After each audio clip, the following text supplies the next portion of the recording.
ہم کیوں نمازوں سے محبت نہیں کرتے؟ بے نمازی، میں آپ کو یقین کریں وہ وعیدیں سنا نہیں سکتا، لیکن ٹرائی ٹو انڈرسٹینڈ، یہ ایک جرم کتنا بڑا ہے۔ تمہیں پورے دن میں 5 بار اللہ کی بارگاہ میں سر جھکانے کا ٹائم نہیں ملتا۔ اللہ سے وعدہ کر لو، آج پکی نیت کر لو، کچھ بھی ہو جائے آج کے بعد ہماری کوئی نماز قضا نہیں ہوگی۔ آپ کو پتا ہے نمازی کو تحفہ کیا ملے گا؟ ہائے ہائے، نماز کے فضائل تو سنو یار۔ نماز کو عماد الدین کہا گیا، دا پلر آف اسلام۔ اس بلڈنگ میں کسی بھی بلڈنگ کے پلر نکال دیں، بلڈنگ کا کیا ہوگا؟ گر جائے گی۔ ہماری بلڈنگ میں پلر ہی نہیں، اگر ایمان کا پلر ہے اسلام، نماز جو ہے۔ نماز میرے آقا کی آنکھوں کی ٹھنڈک ہے۔ نمازی کو پل صراط پر نور عطا کیا جائے گا، نمازی کی قبر روشن کر دی جائے گی، نمازی کی قبر کو تا حد نگاہ وسیع کر دیا جائے گا۔ اور سنو، سب سے بڑا انعام جو نمازی کو ملے گا کہ اسے بروز قیامت اللہ کا دیدار کروایا جائے گا۔ جس خالق نے مجھے بنایا اس کا دیدار مجھے کرایا جائے گا، پھر میں نماز کیسے چھوڑ دوں؟ اور اس کے برعکس اشجع الاقرا، حدیث کے الفاظ میں بیان کر رہا ہوں، ایک گنجا سانپ بے نمازی پر قبر میں مسلط کر دیا جائے گا، جو قیامت تک نماز نہ پڑھنے کے سبب اسے مارتا رہے گا۔ کیسے برداشت کریں گے؟ کیا فائدہ اتنے بڑے بڑے گھروں کا، اتنے پیارے بیڈ رومز کا اور اتنے خوبصورت باتھ روم کا، جس قبر میں جانا ہے اگر وہ سانپ اور بچھو ہے تو بیکار ہے یہ گھر۔ ارے دنیا میں اللہ نے اچھے گھر دیے، اب قبر بھی اچھی بنانے کی فکر کرو نا، کہ میں مروں تو ادھر بھی چین سے رہوں۔ تو سب سے پہلا فرض نماز ہے، سب سے پہلی بڑی نیکی نماز ہے۔ لوگ کہتے ہیں وظائف بتاؤ، کیا خوبصورت بات میرے پیر و مرشد فرماتے ہیں، فرماتے مسلمان مرد بالغ کے لیے سب سے بڑا وظیفہ 5 وقت کی نماز ہے۔ نماز پڑھنی نہیں اور وظائف پوچھنے، پہلا وظیفہ نماز ہے۔ تو آج نیت کر کے جانا ہے۔ اور سنو، بے نمازی کے بارے میں میرے آقا فرماتے ہیں، نبی پاک علیہ الصلوۃ والسلام نے اپنے دونوں ہاتھوں کو اس طرح ملا کر بتایا کہ بے نمازی کو قبر ایسے دبائے گی کہ اس کی پسلیاں ٹوٹ پھوٹ کر ایک دوسرے میں پیوست ہو جائیں گی۔ کیسے سہ سکیں گے؟ بہانے نہ کرو نماز سے، طبیعت ٹھیک نہیں ہے تو فلاں کام ہے، کسی صورت میں نماز معاف نہیں ہے۔ لیکن ہاں، یا تھوڑے تھوڑے بہانے پر، یار بس آج طبیعت ٹھیک، اگلے جمعے سے نماز پکی، بس ابھی 2 دن بعد نماز پڑھوں گا، نہیں۔ آپ جہاز میں ہیں، آپ ٹرین میں ہیں، آپ بس میں ہیں، آپ سفر میں ہیں، آپ گھر میں ہیں، آپ نے نماز پڑھنی ہے۔ اور یقین کریں، خوش نصیب ہیں وہ لوگ جو نماز کے پابند ہیں۔ یقین کریں، ان کو نماز کے بغیر چین بھی نہیں آتا۔ جو پکے نمازی ہیں نا، ان سے ملیں آپ کبھی، اور ماشاءاللہ یہاں بہت سارے ایسے ہیں، ان کو تو جس طرح کھانا نہیں کھایا بغیر چین نہیں آتا، لگتا ہے ابھی تک عشاء نہیں پڑی، یار ابھی میری ظہر باقی ہے۔ اب ان کو ریکال اندر سے آتی ہے، ان کو یاد نہیں کروانا پڑتا۔ جس دن تم نے نماز کی عادت بنا لی، نماز تمہاری زندگی کا حصہ بن جائے گی۔ امام محمد غزالی علیہ رحمت اللہ الوالی لکھتے ہیں کہ بنی اسرائیل کا ایک بڑا مغرور شخص تھا، بڑا ایروگنٹ تھا، بڑا اس کا کر و فر تھا۔ ایک بند کمرے میں بیٹھا تھا، اچانک ایک شخص کمرے میں داخل ہوا اور اس مغرور شخص کی طرف لپکا۔ تو وہ بڑا تکبر والا آدمی تھا، وہ بڑا غصے میں آ گیا اور کہتا کہ تم ہو کون؟ میرے کمرے میں آ کیسے گئے؟ تمہیں آنے کی اجازت کس نے دی؟ تم جانتے نہیں میں کون ہوں؟ جو اندر آنے والا شخص تھا وہ کہتا ہے مجھے اس گھر کے مالک نے اجازت دی ہے، اور میں وہ ہوں جسے کوئی دربان روک نہیں سکتا، میں وہ ہوں جس کو کسی سے اجازت لینے کی ضرورت پڑتی نہیں ہے، مجھے کسی کا دبدبا ڈرا نہیں سکتا، نہ ہی مجھ سے کوئی مغرور اور سرکش شخص بچ سکتا۔ اب جیسے ہی یہ باتیں سنی نا، تو مغرور شخص جو تھا وہ ڈرنے لگا، وہ کانپنے لگا، وہ گھبرا گیا۔ وہ کہتا ہے کہ آپ تو ملک الموت معلوم ہوتے ہیں، کیونکہ جس کو کوئی نہیں روک سکتا، جس کو کسی کی اجازت کی ضرورت نہیں ہے، جس کو کسی کا دبدبا کر رو فر ریزسٹ نہیں کر سکتا، وہ ملک الموت کے سوا تو کوئی نہیں۔ لگتا ہے آپ ملک الموت ہیں؟ تو فرماتے ہاں میں ملک الموت ہوں۔ اب وہ شخص تو بڑا گناہگار تھا، وہ رونے لگا، چیخنے لگا کہ حضور تھوڑی سی مہلت دے دیں، کچھ نیکیاں کر لوں، توبہ کر لوں، اللہ کو راضی کر لوں، ابھی میری روح قبض نہ کریں۔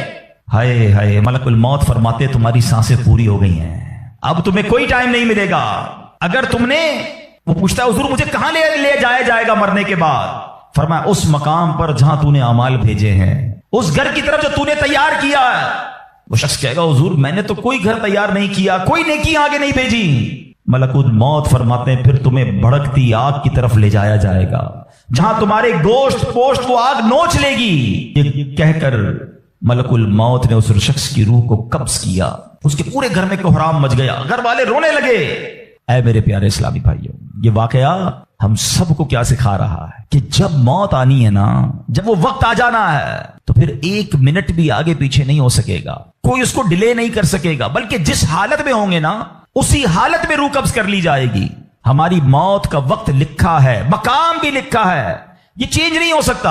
اگر موت سمندر میں لکھی ہے تو $2.5 دے کر بھی بندہ وہاں پہنچتا ہے جہاں موت لکھی ہے. اگر موت کشتی سے ڈوب کر ہونا لکھی ہے تو 22 لاکھ دے کر بھی سینکڑوں لوگ ہمارے وطن سے جاتے ہیں اور ان کی موت یورپ کے سمندر میں جا کر ہو جاتی ہے. اللہ پاک جو بھی ان میں مسلمان ہیں سب کی مغفرت فرما.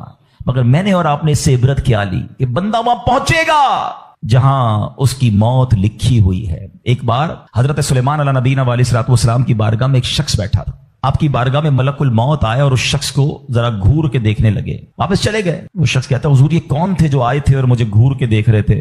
فرمایا یہ ملک الموت تھے. کہتا حضور لگتا ہے میری روح قبض کرنے والے ہیں. آپ مہربانی کریں، آپ کی تو ہوا پر حکومت ہے، آپ ہوا کو حکم دیں کہ ہوا مجھے اڑائے اور مجھے ہندوستان لے جائے. حضرت سلیمان بیت المقدس کے علاقے میں رہتے تھے نا. آپ نے وہ حکم فرمایا، ہوا نے اس بندے کو اٹھایا اور ہندوستان پہنچا دیا. کچھ دنوں کے بعد پھر ملک الموت آیا حضرت سلیمان علیہ السلام کی بارگاہ میں. آپ نے فرمایا تم میرے ساتھی کو کیوں گھور رہے تھے جب آئے تھے تو؟ کہ میں حیران تھا کہ میرے پاس یہ لکھا ہوا تھا اللہ کی طرف سے کہ تھوڑی دیر بعد مجھے اس کی روح ہند میں قبض کرنی ہے اور وہ آپ کے پاس بیٹھا ہوا تھا. اللہ اکبر. حضرت سلیمان نے کہا میں نے ہی تو حکم دیا اور ہوا نے اسے ہند پہنچایا. اور جب وہ ہند پہنچا تو پرٹیکولر ٹائم پر اسی مقام پر اس کی روح کو قبض کر لیا گیا. ہائے ہائے ہائے، یہ ہے میری اور آپ کی حقیقت. دوڑتے رہتے ہیں، بھاگتے رہتے ہیں، پلاننگ ہے کہ ختم نہیں ہو رہی، فکریں ہیں کہ ختم نہیں ہو رہی. ہر وقت بیٹھے ہیں اگلا پلان کیا ہے، 5 سال کا، 10 سال کا. ایک دکان ہے تو 2 دکانیں، ایک گھر ہے تو 2 گھر، بڑا گھر، ہوادار گھر ہے، نوکری ہے تو کاروبار کرنا ہے، ملک سے باہر جا کر جناب پیسے کمانے. یہی سوچ ہے بس. اس پورے شیڈول میں موت کہاں ہے؟ اس پوری تیاری میں موت کہاں ہے؟ ایک دن ہوگا کہ اچانک اچک لیے جائیں گے. سیٹھ جی کو فکر تھی ایک کے 10 کیجئے، موت آ پہنچی کہ حضرت جان واپس کیجئے. اور آپ کو پتا ہے جس عالم میں میں اور آپ ہوں گے، بڑی میں اہم بات کرنے جا رہا ہوں. یہ آپ نے دیکھا نا کہ حضرت سلیمان نے حکم فرمایا تو ہند پہنچا. کوئی کشتی میں تھا، اس کی موت وہاں تھی. کوئی سمندر پانی کے اندر ہزاروں فیٹ نیچے جانا تھا، اس کی موت وہاں لکھی تھی. اس کا مطلب تو یہ ہوا کہ میں کہیں بھی کسی بھی مقام پر مر سکتا ہوں، میری موت پتہ نہیں کہاں لکھی ہے. اب ذرا غور کیجئے. ہم سب پتہ کیا چاہتے ہیں کہ موت کے وقت ہم سجدے میں ہوں. چاہتے ہیں نا اللہ کرے اللہ کے گھر میں موت آئے، کلمہ پاک پڑھتے ہوئے موت آئے، تلاوت قرآن کرتے ہوئے موت آئے، نبی پاک پر درود پڑھتے ہوئے موت آئے. اللہ ایسا کرم کر دے کہ مدینہ منورہ میں موت آئے، گنبد خضرا کے سامنے موت آئے. یہی تصورات ہے نا. ایک مسلمان چاہتا یہی ہے کہ یار موت آئے تو کسی اچھے عالم میں ہو، کسی بڑی خوبصورت باوضو نیکی کرتے کرتے دنیا سے جاؤں. تمنا تو سب کی یہ ہے. اچھا مجھے ایک بات کا جواب دیں، یہ کیسے ممکن ہے کہ کوئی بندہ صبح سے شام تک نماز نہ پڑھے اور کہے موت سجدے میں آئے، صبح سے شام تک مسجد میں نہ آئے اور تمنا یہ کر رہا ہے کہ مسجد میں موت آئے، باوضو رہتا ہی نہیں ہے تو کیسے امید رکھ رہا ہے کہ باوضو موت آئے، قرآن کھول کر پڑھتا ہی نہیں ہے تو کیسے امید کر رہا ہے کہ تلاوت کرتے کرتے موت آئے. جو صبح و شام گالیاں دیکھتا ہے کیا اس کو ڈر نہیں لگتا کہ گالی دیتے دیتے موت آ سکتی ہے؟ جو شراب پیتا ہے اس کو ڈر نہیں لگتا کہ شراب کے نشے میں موت آ سکتی ہے؟ جو بدکاری کرتا ہے اس کو ڈر نہیں لگتا کہ بے حیائی اور بدکاری کرتے ہوئے موت آ سکتی ہے؟ جو تاش کھیلتا ہے، جوا کھیلتا ہے، اس کو ڈر نہیں لگتا کہ مرتے اسی وقت میں تاش کھیل رہا ہوں اور مجھے موت آ گئی، تو میں نشہ کر رہا ہوں مجھے موت آ گئی، میں بے حیا اور بدکاری کہ بری بری باتیں ٹیلی فون پر ساری رات کر رہا ہوں، اس وقت موت آ گئی. ملک الموت کو منع نہیں کر سکو گے کہ میں غلط کام کر رہا ہوں، ٹائم دے میں توبہ کر لوں. نہیں، جو سجدے میں ہوگا وہ سجدے میں اٹھایا جائے گا، جو درود پڑھتے پڑھتے جائے گا وہ درود پڑھتے پڑھتے اٹھایا جائے گا. سوچے وہ جو شراب میں جائے گا، نشے میں جائے گا، ادھر کیسے اٹھایا جائے گا؟ اب اس کا آسان حل پتہ ہے کیا ہے؟ کہ بندہ زندگی ایسے گزارے کہ جس حال میں مرنا نہیں چاہتا نا وہ کام چھوڑ دے. عقل مندی یہ ہے کہ اپنے دن کا شیڈیول ایسا بنائے کہ میں وہ کام ہی نہ کروں جس میں مرنا نہیں چاہتا، ورنہ میں روک نہیں سکوں گا موت کو. آپ چاہتے ہیں اچھی موت ہو؟ میں بتاتا ہوں کس کی اچھی موت آ سکتی ہے.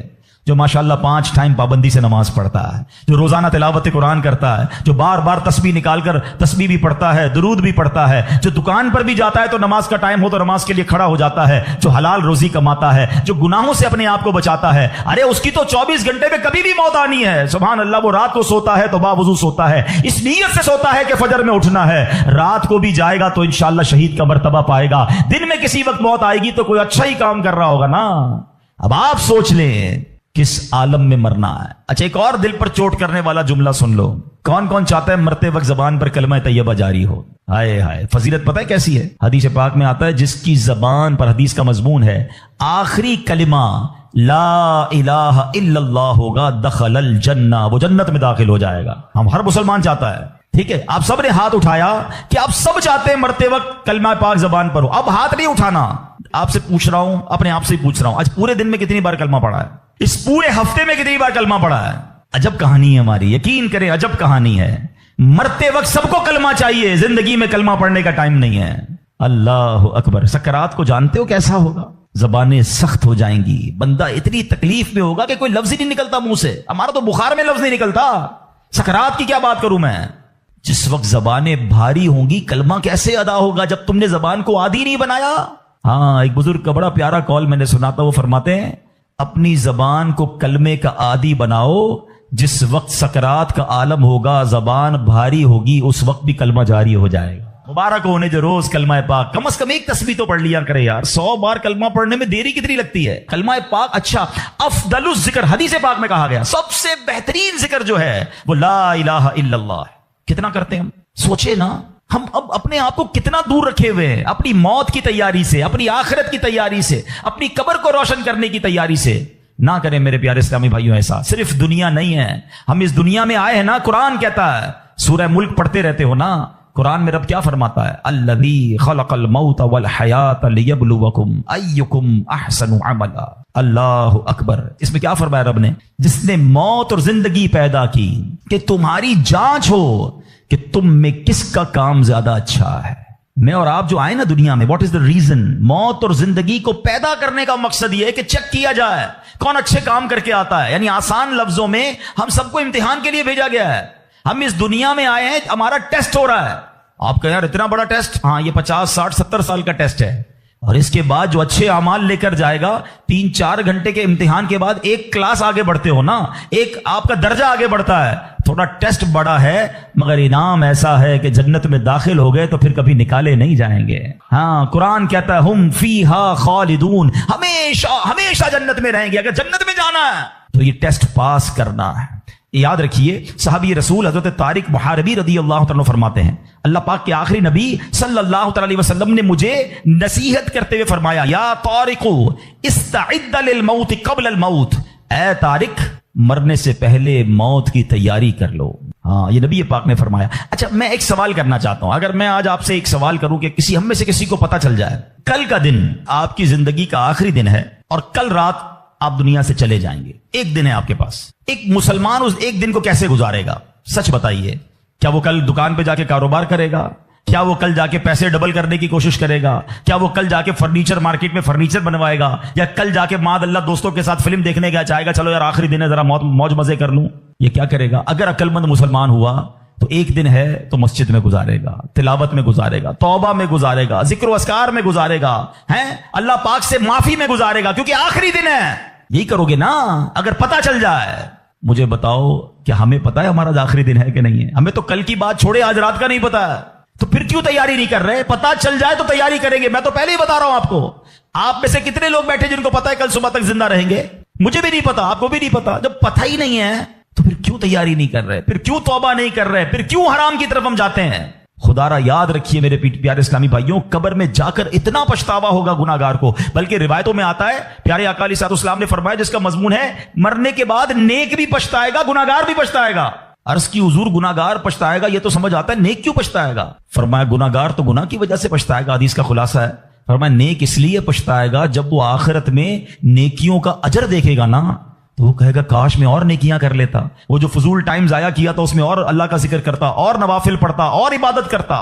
تو یقین جانیے میرے پیارے اسلامی بھائیوں، یہ زندگی، یہ جو ہماری سانسیں چل رہی ہیں نا، ابھی چانس ہے ہمارے پاس، جتنی نیکیاں کرنی ہے کر لیں. جس دن سانس بند ہوئی نا اس دن عمل نہیں ہوگا، اس دن